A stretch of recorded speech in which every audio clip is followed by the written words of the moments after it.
Welcome, everyone. You are in session 6A. I hope you mean to be here.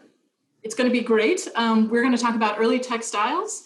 And I just want to remind everybody that we will have all the speakers speak first, and then we will save all the questions till the end. And please do use the Q&A button. Do not use the chat for questions. It's very difficult to monitor both, so please use the Q&A. We've got a great group here and really fascinating talks ahead. Our next speaker is Tayana Fincher, and the title of her talk is Coming Together Again, a case study of Persian silk woven textiles. Welcome, Tayana. I want to say first off that I'm very grateful to join you and be in your presence, and am very thankful for all of those who made the development of this project possible through the sharing of their time and expertise. So in this presentation, I posed several questions for everyone, stemming from a variety of textiles at distinct institutions and with differing date ranges. In doing so, I ask that you reconsider with me the validity of these attributed dates, object titles, and originating sites, and think about how the digital age has perhaps made it more possible to remotely close in on products of specific workshops and weaving techniques. I thus start with one of the first Islamic textiles I encountered after beginning my fellowship at the Rizzi Museum in 2018. It is an illustrious and silky smooth woven textile with muted colors that was surely more brilliant when it was first made. With a background in history and art history of Islamic Asia and Africa, many of the motifs I engaged with in my early studies, such as the cypress tree and mihrab niche found in mosques to point towards the direction of Mecca, feature here prominently, but also echo in the damask-like structure flanking the middle panel. Speaking about this piece with my supervisor started off as an attempt solely to figure out an appropriate title for a gallery rotation, but through happenstance and curiosity became much more. So a group of previously unconnected Persian silk textiles located at the Rizzi Museum, Textile Museum in Washington, D.C., Yale University Art Gallery, and the Victoria Albert Museum share strikingly analogous mihrab motifs, tonally woven patterns, and colors, and perhaps origin stories. Cataloged names for this subset vary from Rizzi's brocaded satin, originally entitled Traveling Prayer Rug, to woven panel, and prayer mat. Each textile has a unique provenance record, but the presence of this mihrab type signals a clear connection, and each object points to Persia as a source. This new research cluster provides scholars the opportunity to better understand how knowledge passed between weavers, workshops, and generations throughout Central Asia. So an amalgamation of diverse peoples and artistic traditions led to significant arts patronage in Persia between the 16th and 19th centuries, a large span of which was ruled by the Safavids here. In Carol Beer's Woven from the Soul, Spun from the Heart exhibition catalog, Mary McWilliams suggests that a specific place of production for the Textile Museum example is difficult to identify. For the examples from Yale, though, Isfahan and Kashan are posited as potential origins, Kashan falling right above Isfahan here in this image. Superimposed contemporary borders in orange might show why pinpointing one place is nearly impossible, given the vastness and large swath of the Safavid Empire and Islamic world, and how in flux each population was with neighboring entities. To further complicate, Philippa Scott suggests that Persian and Mughal artisans often crossed empire borders for commissioned and freelance work, for me also teasing the potential of South Asia as another diasporic location for this group of textiles. So in the early modern period, we see so many forms and directionalities of Islam, which has adapted to and engaged with countless cultures and ancient histories over the past 1400 years. The Safavids had sordid relationships with the Ottoman and Mughal neighbors, shown here in red and orange, as well as those coming up from the Caucasus. Despite evidence of multiculturalism, for example, shown here in the Safavid Shah and Mughal emperors' imagined embrace, the prevailing Eurocentric purview of American and European museums has resulted in little being recorded about specific makers of Islamic textiles. Many objects were produced by collective royal workshops with many contributors, or were intended for devotional use inside private and domestic spaces. With colonial ventures too, textiles passed through the hands of collectors and dealers only interested in the object's material or aesthetic values. So with this decontextualization and uncertainty so ingrained in the history of Islamic art, I hope this group of 5 textiles brought together, either again or for the first time, can, as the symposium theme suggests, reveal the complexity of global textile making. So as a small counterargument, not attributing makers to objects is not necessarily abnormal. A number of master artisans are known by signatures, such as Abul Hassan here for the manuscript painting. But on the other hand, textiles, even those from just 80 years ago, often don't have makers' names collected by tourists or future museum donors. This could be an unintentional result of colonial supremacy in the field of collection building, but it's also an idea native to Islam as a religion and way of life. Names were not always important to the final result, which was a functional object and not an artwork as they read now in museums. Intentionality was instead centered on making something beautiful and pleasing to God. And along the Swahili coast, for example, some Muslim artisans purposefully included mistakes in their production to reference their fallibility as human. So while the lack of names might be an outcome of imperialism, it's not our only challenge in finding out who first made, used, and lived with these early textiles. So this case study begins in Brookline, Massachusetts, with a popular dealer and gallery owner in the Boston area named Mr. Mustafa Abidor. In 1917, he gifted this 18th century cotton and silk textile to the RISD Museum, as well as other fragments, and his generosity extended around the country in the form of gifts and exhibitions. The RISD textile is made up of one vertically oriented length with raw, cut side edges folded over but not sewn down. One selvage exists at the top, and there is no backing. Although the textile here is oriented from top to bottom by virtue of the vertical mihrab, the warp was woven at a right angle to the niche. So the white-on-white damask-like pattern here is created by cotton and silk compound weave, while discontinuous supplemental silk wefts in green, yellow, salmon pink, and blue delineate the mihrab area. The discontinuous wefts also seem to function as a decorative scheme in the outermost lobes, here on the sides, giving an architectural or three-dimensional look. So surrounding the niche are undulating tendrils of pale pink roses and buds, and beneath the mihrab is a narrow, tonally woven pattern consisting of ghostly poppies or roses. An inverse echo of the mihrab sides continue along the edges of the white center panel, varying from the external patterns of stately cypress and sarv motifs. So these are just a few detail images and magnified photographs of the textile in its proper orientation with the warp as vertical. And although this piece entered the RISD collection as made up of linen and silk, with our conservation assistant conservators' fiber analyses, we know now that it's instead cotton and silk. So yes, this is just the back of the textile to give a sense of how it was woven across continuously. And this is just what I was referring to as the back of this previous image. And again, the sides not exactly sewn down. So original intake documents titled this gift a traveling prayer rug.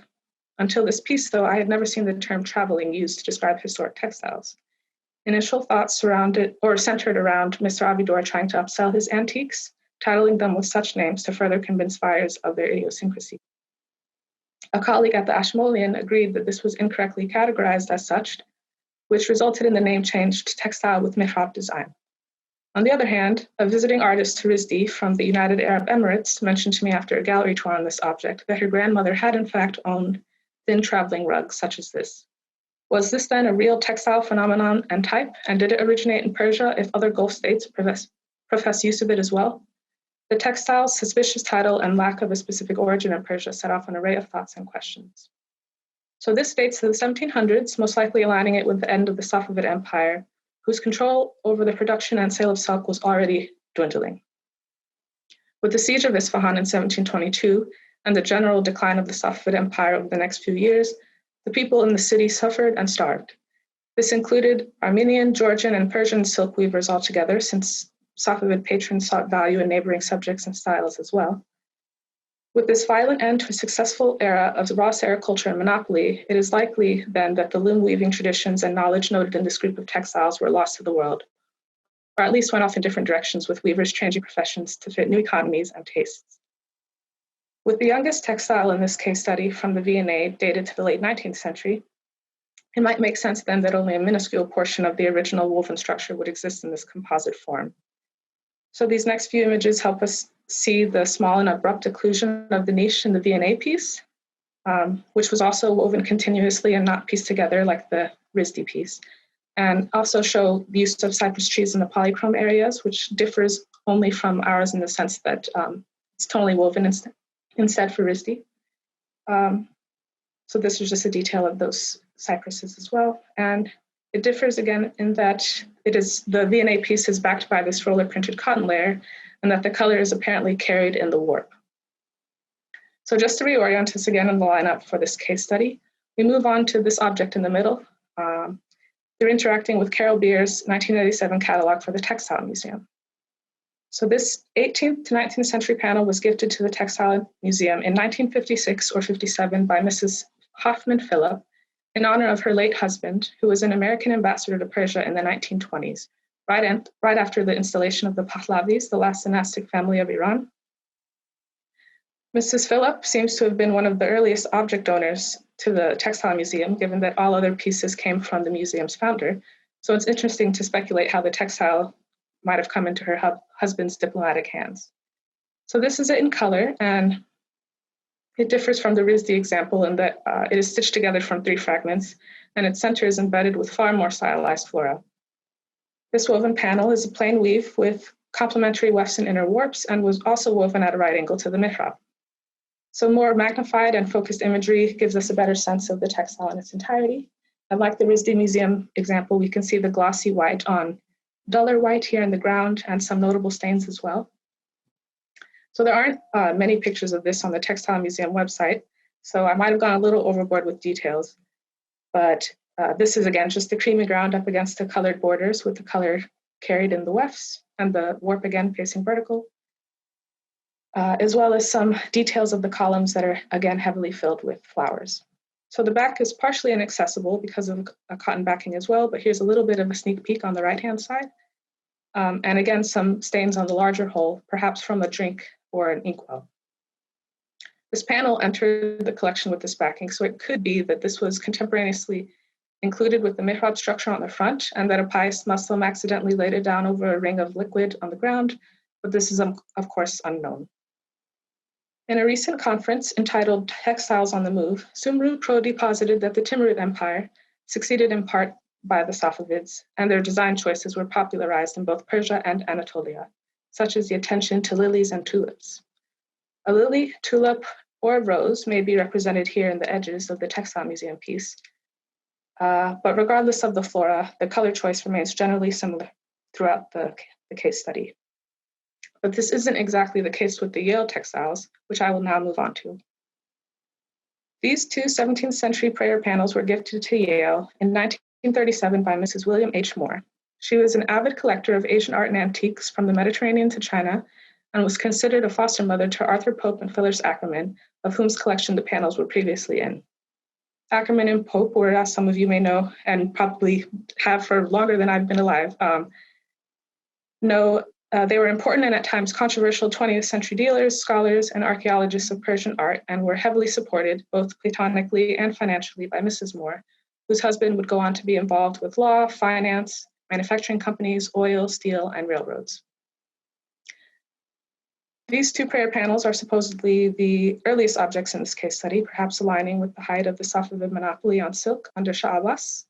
The right-hand image was noted in the Woven from the Soul catalog as similar to the Textile Museum panel, but the left-hand textile has an incredibly strong resemblance to the RISD's example. So getting back into the discussion about identical color palettes, this prayer panel has the additional vibrancy of reddish pink and blue along the several ribbons of flora. I fortuitously found this textile while searching for the other Yale example, and was incredibly happy to see such clear connections to the RISD length. So in these details, we can see an almost identical niche decoration in terms of the multifoil arch, dark discontinuous wefts in the outer lobes, and inward-facing flowers along the top banner, as well as the flowing vines around the mihrab. Notice also the same design as we get into the center section underneath the niches, with the 3-bulb flower at the top of each group and upside-down mihrab shapes along the colorful borders extending down. Although technically dated to subsequent centuries, this might be another indication of descendant knowledge of loom patterns across time and/or generations, or an indicator that institutions haven't yet properly dated these yet. So these are just for more details of this prayer panel. Again, woven fully across as one piece, which we can tell even though it's backed.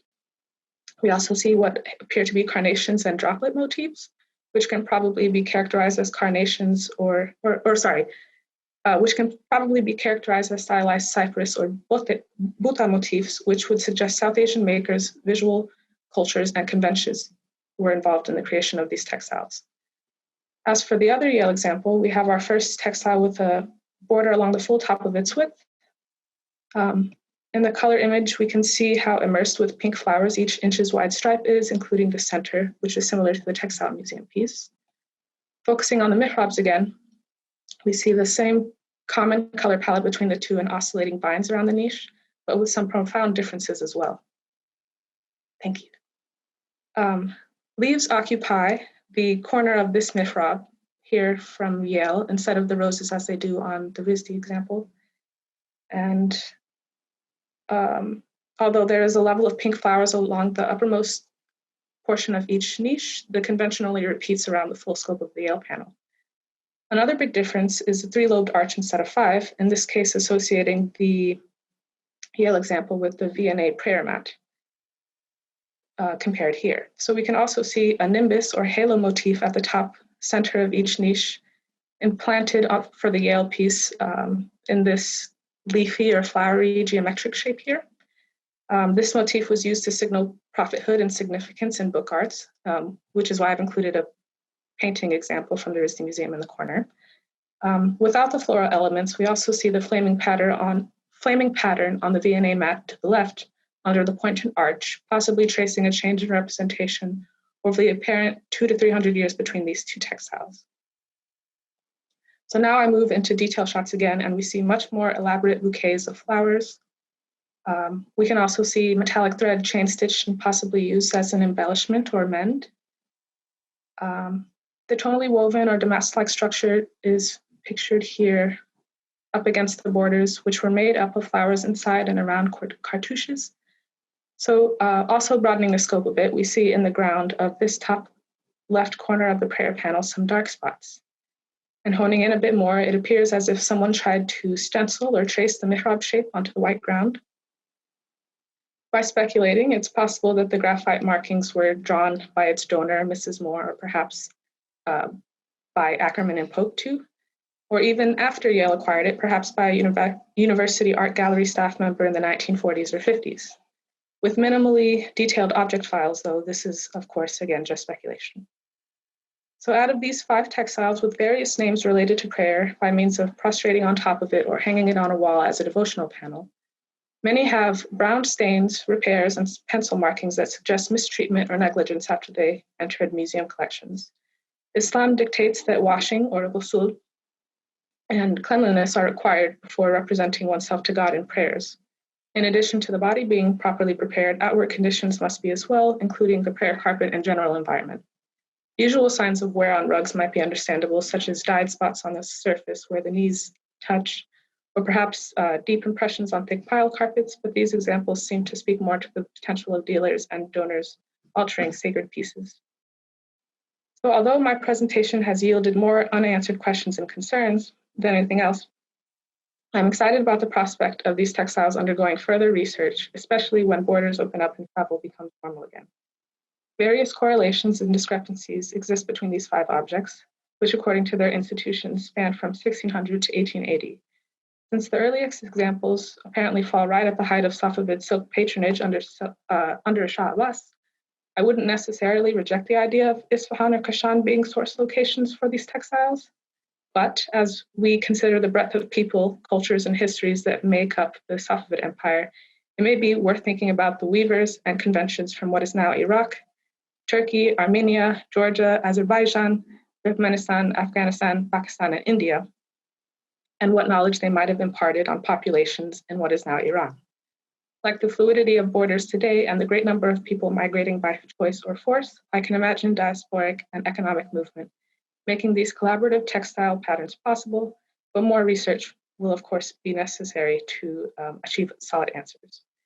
In the meantime, though, I'd love to hear your thoughts about the proposed titles of these objects, what the general consensus is about the use of them, and how they might have been reused or adulterated by dealers and host institutions. Tayana, thank you. And we will go on to our third speaker, Sumiyo Okumura. And the title of her talk is Hidden Story of the, quote, Mamluk quilt cover in the collection of the Benaki Museum. Hello, good evening from Istanbul. Thank you, Lauren. I'm honored to present my paper here at the Textile Society of America online symposium. And I'd like to thank the TSA for giving me this opportunity. Because of COVID-19, I carried out my research via Zoom with the support of the curator, Mina Moreto, at the Benaki Museum. I first saw this quilted cover in 2016 during a symposium at the museum. It piqued my interest and I began researching it. In 2018, Medallion published a paper in which she proposed that the origin of this cover was the island of Chios. This intrigued me, for in my 9 years working with Professor Julia Teschen at the Textile Department of Topkapi Palace Museum, I have seen many Chios textiles, but never one like this particular cover.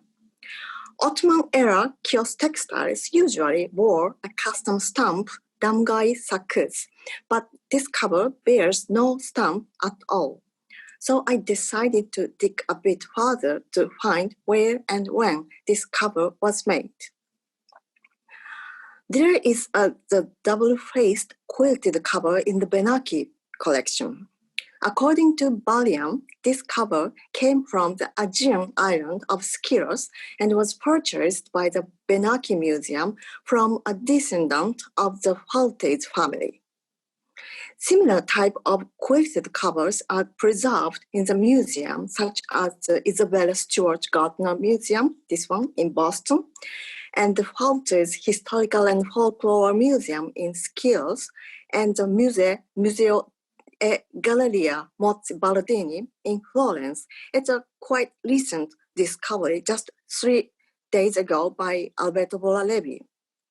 The Benaki cover is made of second weft-faced 4-shaft twill weave.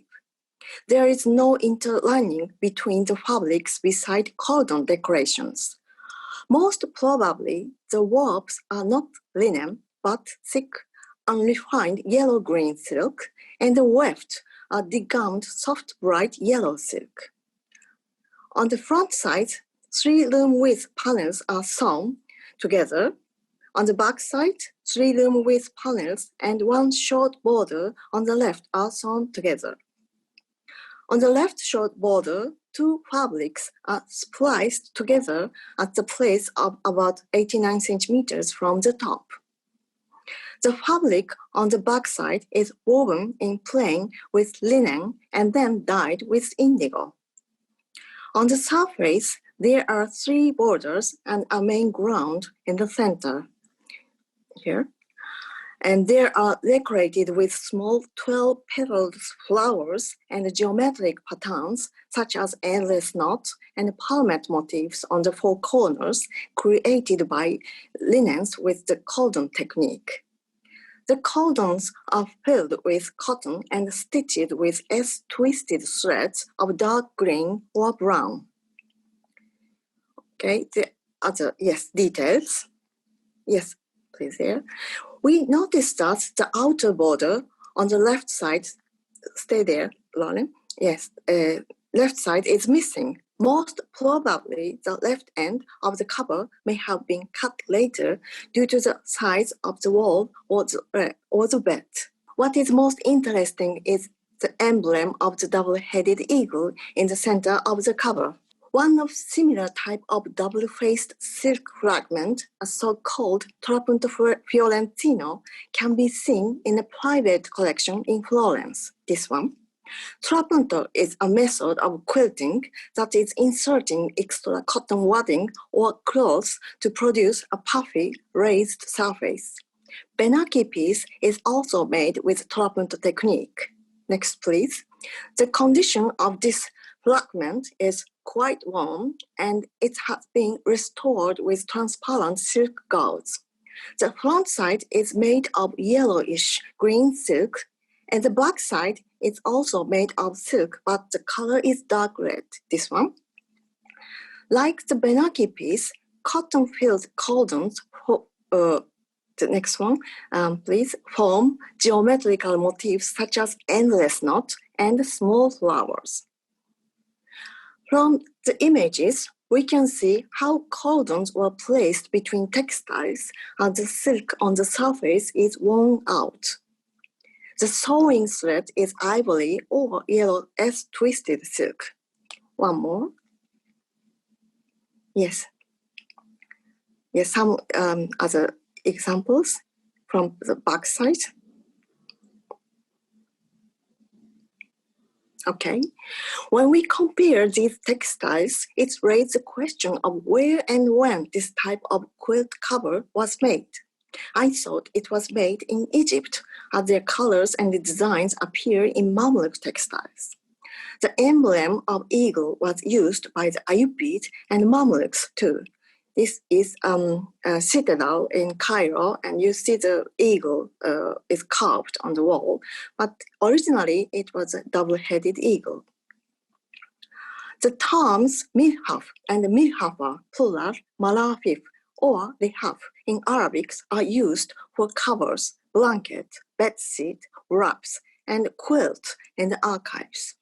In the Arabic English lexicon, it is written that the public referred to linen lined or stuffed covers as mirhafa, and the Arabs do not know quilted covers. Mirhafa, translated as quilted mantle, next please, yes, is mentioned in the Geniza script. This is a marriage agreement dated to 1156. From this description, we understand that the mirhafa was used in Cairo in the 12th century.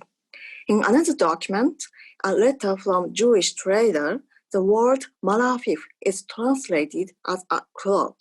What is noteworthy about this is that the author of the letter says that these textiles were brought from the west, from Sicily or Majorca. We know that fabrics made in Sicily were brought to the Levant together with other goods since the 11th century. From this context, we understand that quilted covers or cloaks were brought from Sicily or Majorca to Egypt during the 12th century, and this cover was not made in Egypt under the Mamluk period. Then, did the quilt cover come from Sicily or Majorca? To solve this question, we must look first the root of the technique used to make it, then consider the significance of the emblem of the double-headed eagle.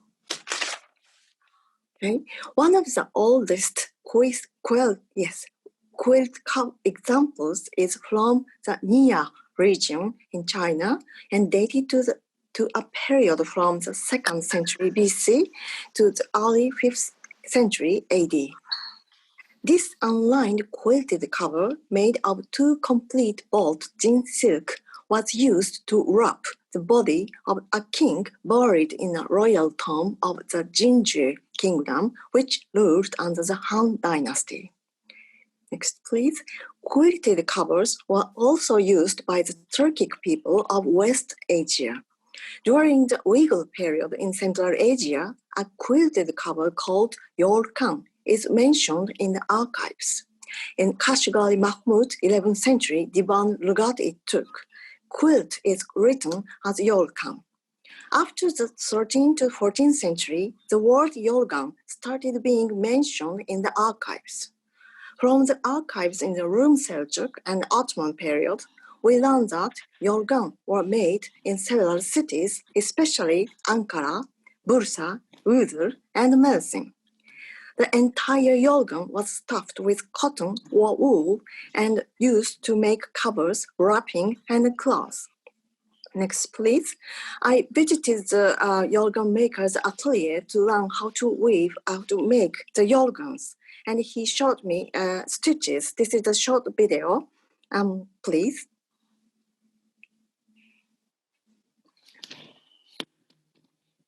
Does it work well?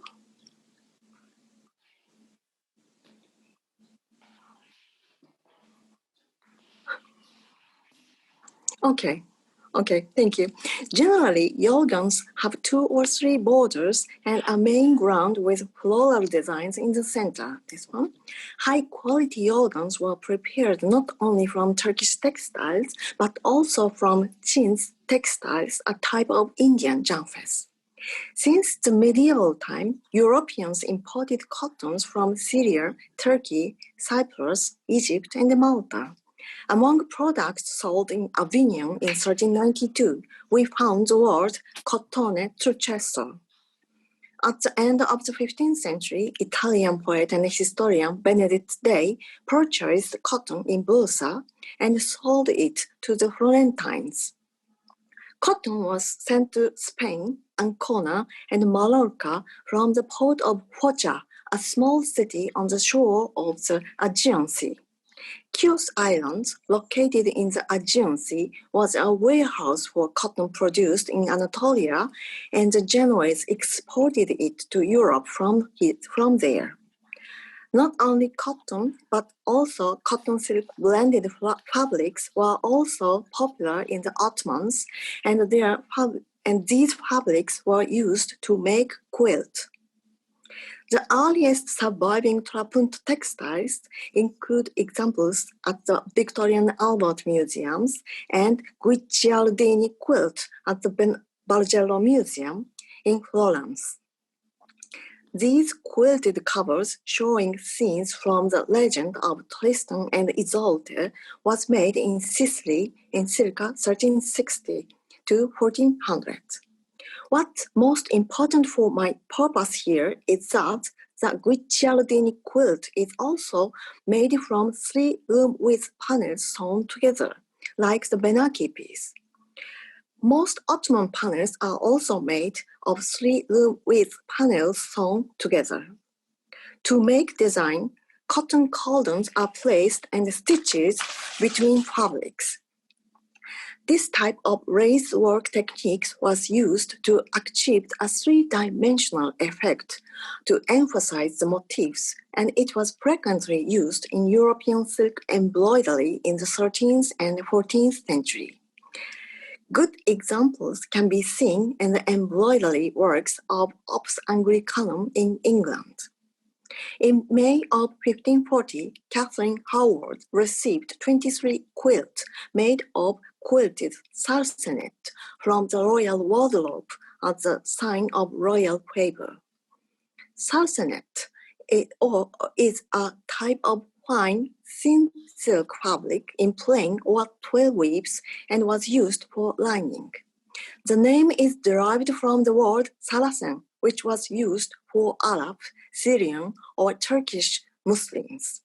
Another common type of fabric, white fabric made of cotton, linen, or both, was the Eastern textiles bukram. Marco Polo mentions that the bukram of Erzincan, today Erzincan in Turkey, was the best in the world. He also mentions Bukharin cotton fabrics in Mardin also in Turkey.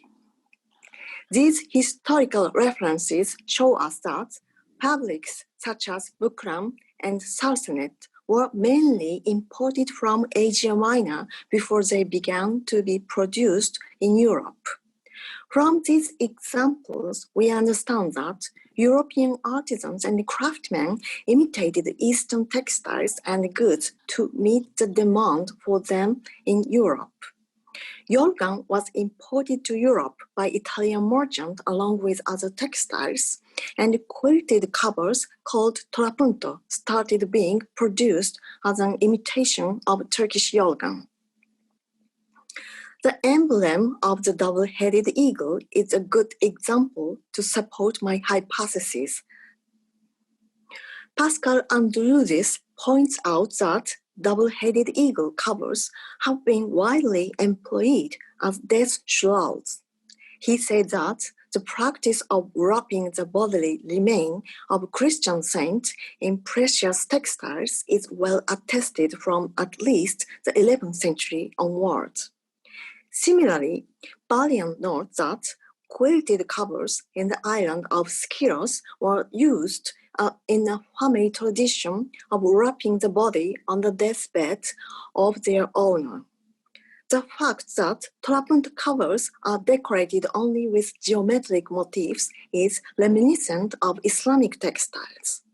We may thus surmise that this type of quilt was influenced by Islamic religious textiles. Geometric motifs on the surface of the quilt cover may have been modeled on Arabic calligraphy seen on Islamic fabrics. After Charles I of Anjou occupied Sicily in 1266, the Sicilian weaving industry and weavers moved to Italy, which led to the flourishing of the Lucchese silk industry. As we know, Sicily inherited a textile tradition from Islamic North Africa and Spain and blended it with new features and techniques, which were brought by Greeks who were taken to Sicily by King Rogers II in 1147 after he captures Thebes and Corinth. At the beginning of the 14th century, many silk weavers emigrated from Lucca to other cities such as Venice, Bologna, and Florence. Craftsmen in Florence and Venice blended imported textiles with their own designs, compositions, materials, and techniques, and developed their own original weavings. Trapunt covers were likely among them. When we look at the quilted covers made in Southern Europe in the 17th century, the motifs and the composition seems to change, but flowers with 8 petals and a double-headed eagle still can be seen on the 4 corners. These Trapunt covers show how composition styles and the decorative motifs coalesced over the centuries around the particular pattern and continues to be made using the same techniques and colors. In conclusion, the Trapunt covers were unique creation and products of a hidden story. Italian created the covers by imitating Islamic religious textiles using the Trapunt technique, which was influenced by Turkish yorgans. Pardon. The quilted cover in the Benaki Museum was most probably made in Italy at the end of the 14th century or in the 15th century. This study is still ongoing. I would have conducted the analysis before this presentation, but because of COVID-19, I was not able to receive the materials in time. I will include these results when I publish this paper in the conference proceedings. Thank you very much for your attention. Our final presentation of this session is a shared session, and our speakers are Linda Baumgarten and Kathryn Berenson, and the title of their paper is Enigmatic Mediterranean Silk Quilts. Welcome to you both. Well, I'll begin the presentation today and then turn it over to Kathryn.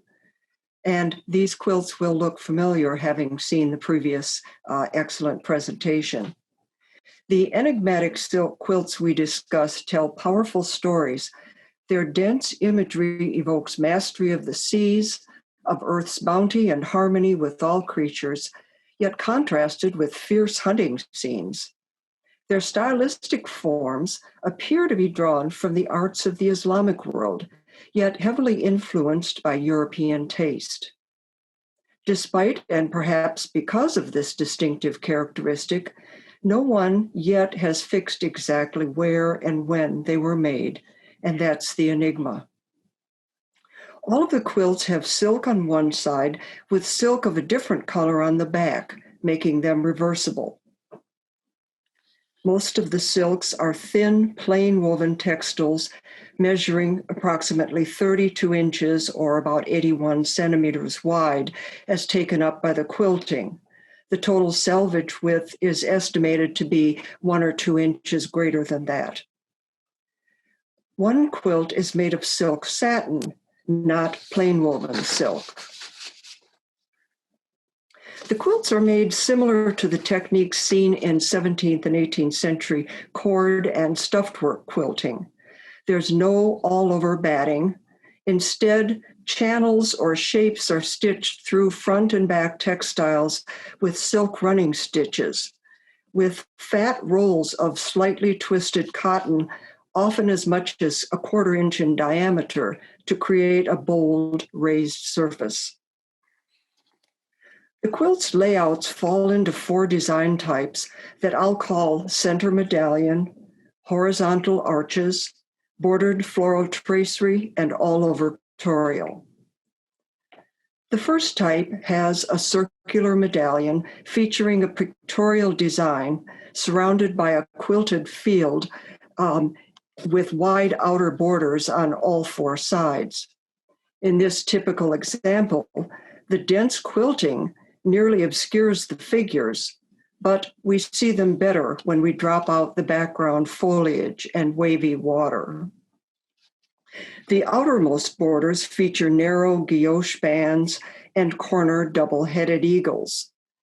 Wider borders and quadrants are filled with hunting scenes in which men on foot and on horseback attack wild animals.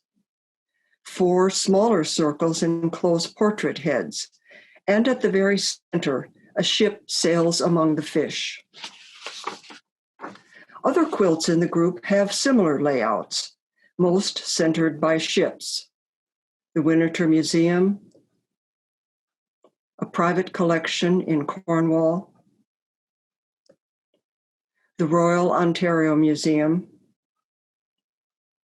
while the satin quilt has the musician Orpheus at the center of its medallion. The second design type is arranged around horizontal bands of arches or architectural openings, also with wide borders. Here, the main architectural elements enclose 4 ships. And here, the central arch encloses Orpheus, surrounded by wild animals with men on horseback below. 2 other horizontal arch quilts also feature the seated musician Orpheus, flanked by animals with sailing vessels below.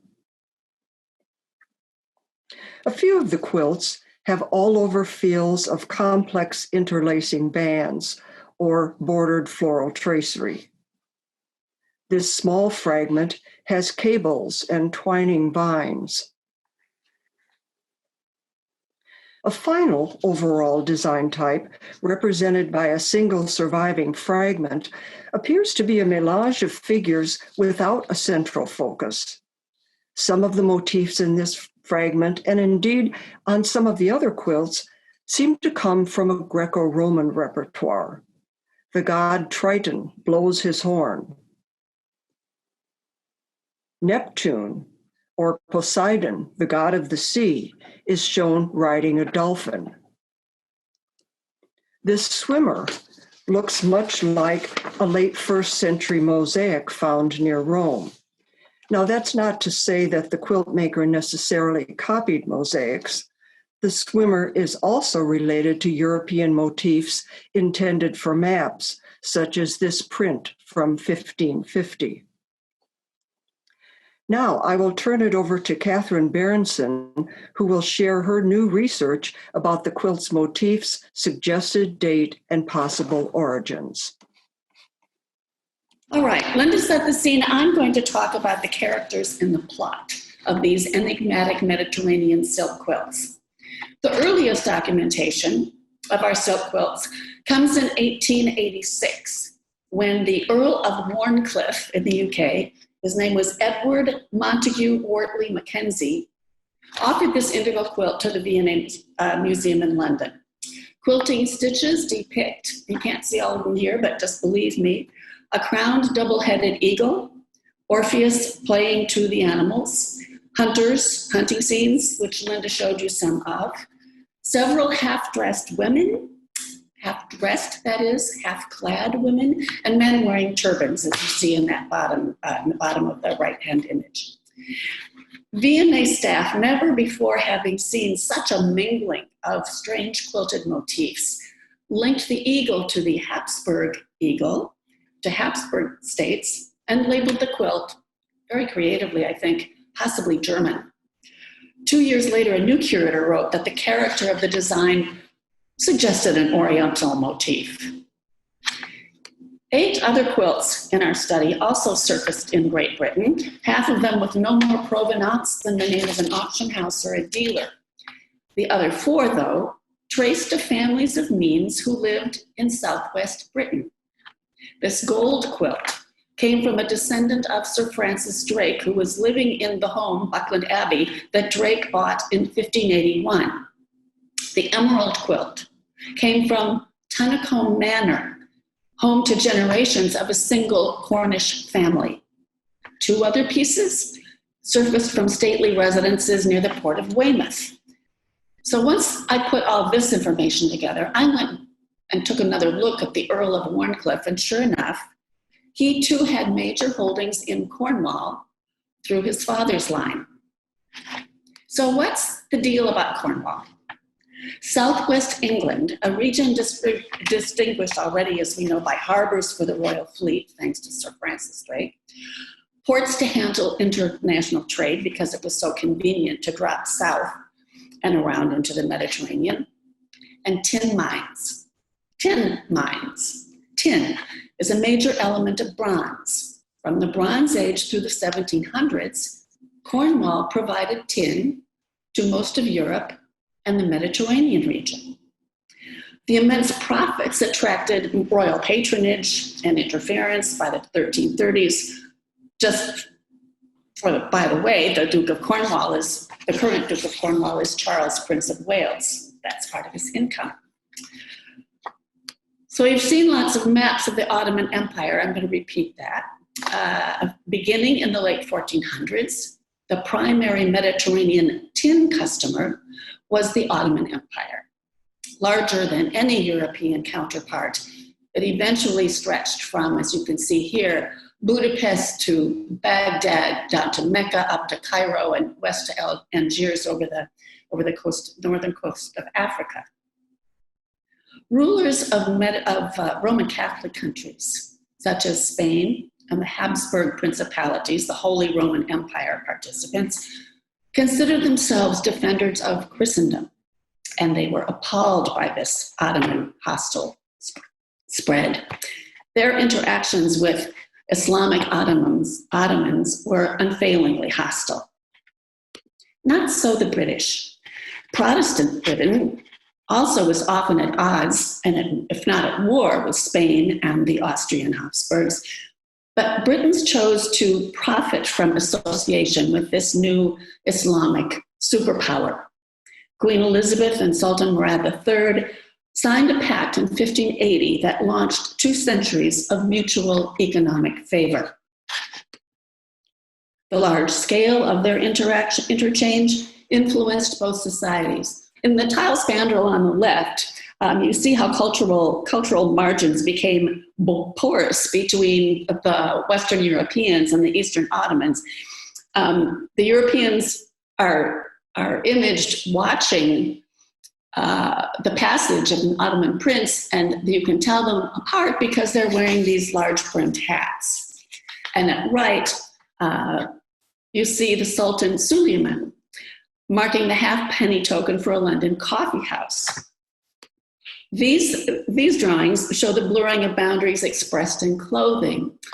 It's at least on the one side of the screen, we see Robert Shirley, who's the ambassador of Persia, the British ambassador of Persia. He's drawn by Van Dyck, visiting Rome wearing Ottoman garb. And at the left, we have a portrait of a Turkish page done by an Ottoman artist who's wearing a conglomeration of clothing. The large brim black hat and the metallic belt is not a function usually of Turkish wear. Now, hunt imagery in both Western and Eastern art served to validate an individual's authority. Because he was brave and strong and could kill animals, he should lead peoples. At top right, we see a European soldier, and if you look closely, you can see that his helmet identifies him as that, about to spear a wild boar. Well, next to him is an Ottoman sword bearer, identified by his turban, engaging with a lion. And below a quilt, the green quilt border shows beaters directing a deer towards a hunter with a poised lance. So these are the typical sort of Islamic versions of the valor of the hunter going after wild game. They're echoed from things that were, made in other parts of their arts, like this Persian bowl, which is made of, by the way, tinned copper. Tin probably obtained from now you know where. And the intricacy of the motifs and the fluid lines and stuff show that the relationship between the artistic lines in the quilts as they relate to the artistic lines and other objects that were created in the Ottoman world. 9 of our silk quilts show this galleon. And I do mean this galleon. We see the same vessel from the same side rear view in every ship scene. There's minor differences, but when the quilting is done by different hands, those differences are expected. And some of these pictures were taken at different angles. So that would show a distortion in the proportion of the sails, for example. Maritime historians confirm this is a 17th century galleon. That was a model so efficient that it was copied and used. The same basic model was used by all countries for their fleets. And to tell friends from enemies, you could look at the sail, and if you notice on the upper 2 corner ships, there are crescents in the sail, which would indicate they were part of the Ottoman fleet. Ancient Roman mosaics from France to Turkey, many of them still existing, depict the mythical Orpheus, charming wild beast with his fabulous playing. He resurfaces in European art during the Renaissance, and we see him in 8 of the silk quilts, emphasizing his Eastern pedigree by dressing him in Turkish garb, turban, sash jacket, pants loose at the top that taper into slim boots. Now at left, we see the sort of staid English, what I call peaceable kingdom model of Orpheus's ability to create harmony in a dissonant world. At right, the more spirited Ottoman version of the scene worked with the same lyrical forms you've seen in the hunting imagery, with the beasts and birds leaping and gambling while Orpheus plays his music. It seems incongruent to find galleys of half-dressed women in 3 of the surviving silk quilts. They're mixed in with scenes of Orpheus and the ships, and depending on just what selection, design selection was used by the maker of the quilts. So that's part of the incongruity. But no books on Eastern costumes, either by Europeans or by Islamic artists, had included partially clad women, images of partially clad women. That is, not until the mid-17th century. And then, contrary to what we might expect, Islamic artists produced most of them for the Western European market. So we get to the question, where were these quilts produced? And I would nominate as a very good candidate, Tripoli, a Syrian port under Ottoman rule. It had ready access to the materials these quilts are made of, a lightweight plain weave silk called sendal, and the bulk of unspun cotton used for filling. They had a lot of that too. Tripoli apparently also had a quilting tradition in place. I found 13 references to bed quilts made ported to Tripoli in 15th century island of Sicily inventories. Some of the enigmatic silk quilts did surface in Italy, and the more simple, as Linda described them, bordered tracery and all over pictorial quilts easily could have been made there. Generally from the 1400s on, quilted furnishings were readily available throughout the Italian peninsula. And that was the subject of my 2018 TSA Symposium talk. The source of the pieces with central medallion and horizontal arch formats that hold eagle, ship, and Orpheus motifs is more problematic than those Oliver pictorial and lyrical, full lyrical quilts with no figures. Most textile historians discredit attributions to India, Portugal, Spain, because they just simply didn't have enough evidence of that tradition. In 1998, in a seminal article, Margaret Brenner Litz suggested the quilts came from the island of Chios. A 2017 article claims that 2 surviving silk quilts support presence of Chios quilt workshops. But as this image of one of them makes plain, the design lacks the abundant dynamic complexity of the quilts in our study. We simply can't say where these more intricate quilts were made, not yet, but we do know a lot more about them than we used to. All of these silk quilts are currently in collections in the UK, Canada, the US, and oddly, this one in the middle of the Indian Ocean. That's it. I've spot checked museums in other countries. They do not have them. That suggests they were made for the Western European market. Of the 15 quilts with more complex formats, 5 definitely surfaced from homes in Great Britain. The other 10 have little to no traceable provenance. They could have been from Great Britain, we just don't know. The fluid dynamic patterns within the quilts clearly are more Eastern than Western, suggesting they were made somewhere in the Ottoman Empire. The basic design format and motif repertory of the complex works is limited and repetitive. 2 principal layouts: central medallion, horizontal arch, few motifs, Orpheus, galleons, female figures within arcades, crowned double-headed eagles, each drawn from a basic template. The standardization suggests they were made in 1 or more workshops that functioned in a coordinated fashion within a relatively limited period of time. That crowned double-headed eagle is either troublesome or a major clue. People from east to west assigned symbolic value to the eagle figure for centuries, but by the 1600s, a crowned 2-headed eagle was fairly well known to represent the Habsburg princedoms, members of the Holy Roman Empire, realms hostile to Ottomans and not in good stead with Britain. In 1714, through a quirk of irony related to earlier British civil wars, George I, a Habsburg cousin, succeeded to the British throne. This German king of England, who could not speak English, set his sights on negotiating an end to the Austrian-Ottoman War as if he were Orpheus calming those 2 beasts of Europe.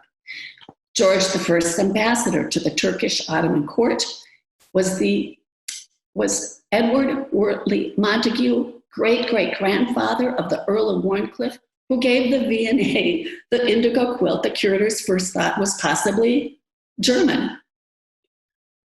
Lord Wortley Montagu and his wife, Lady Mary, spent 2 years in the heart of the Ottoman Empire, where he devoted himself to peacemaking, and she ingratiated herself with Sultan's Ahmed III's court. By the time the couple returned to London in 1718, the Austrians and Turks had signed the Treaty of Passarowitz, ending, at least for a time, the hostilities of centuries. Did this series of events somehow lead to the production of enigmatic silk quilts? At this point, it's just speculation. Lauren, I've got 30 more seconds. If one were to celebrate the successful arbitration by the British that effected an end to the centuries of Austro-German and Ottoman hostilities, this would be the right moment to throw Habsburg eagles, Ottoman crescents, together with Orpheus, the renowned soother of discord. Sorry about that. I was muted there for a moment. We have some questions, and I think one was written and then reformed. So I'm going to go to Kathy Jedkin's question. She said, I'm going to start over and ask you my question. I'm wondering, I think this is for you, Tayana. I'm wondering how the presenter discriminated between the textiles dated to the 17th century and those dated to the 18th century. What criteria, design motifs, spacing, and weaving technical features, etc., did the presenter use to establish the differential dating? So I didn't mean to suggest in my presentation that I was the one that had established the dating. I was going off of provenance records, so a lot of the object files, directors' correspondences, and previous publications. And so I'm not sure exactly where these date attributions came from, but I know that only one of the group was actually from the 17th century, and that was the Yale examples. And so that was previously in the collection of the Ackerman and Pope couple. So it could have been as people who were traveling and buried in Iran also, like they might have had more specificity for where the timing is placed, but I'm not sure. This was just also an exploration of object records, I would say. Melinda Watt has a question for Linda and Kathryn. Is it possible that the tin exported from Cornwall was also used as a dye mordant? Kathryn, would you take that one, please? I don't know. I don't know anything about dye mordants. Do you? I suspect it's possible. A question for Kathryn. Did any of the motifs you spoke of get to southern France? Well, that's a really good question. Yes, probably, yes. I mean, 2 of the pieces were found in France, if not 3. Now, I don't know if that's where they originated. I know the dealer that they originated from, who lived in the Marseille region. And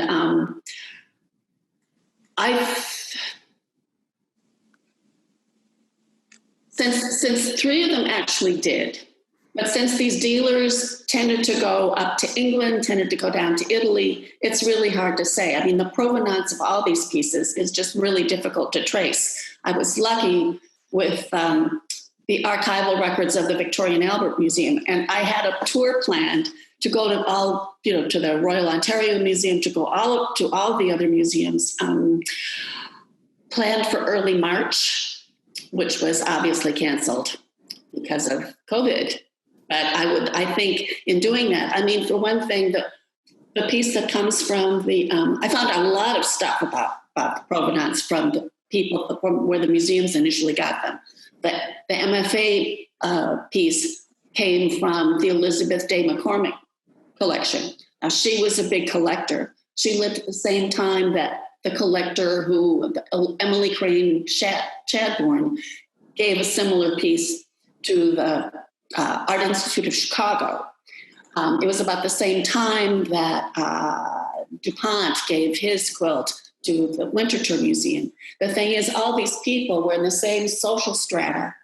Some of them, actually, Emily Crane Chadbourne was a friend of Gertrude Stein, where Isabel Stewart Gardner hung out sometimes, who has a piece in the Isabel Stewart Gardner Museum.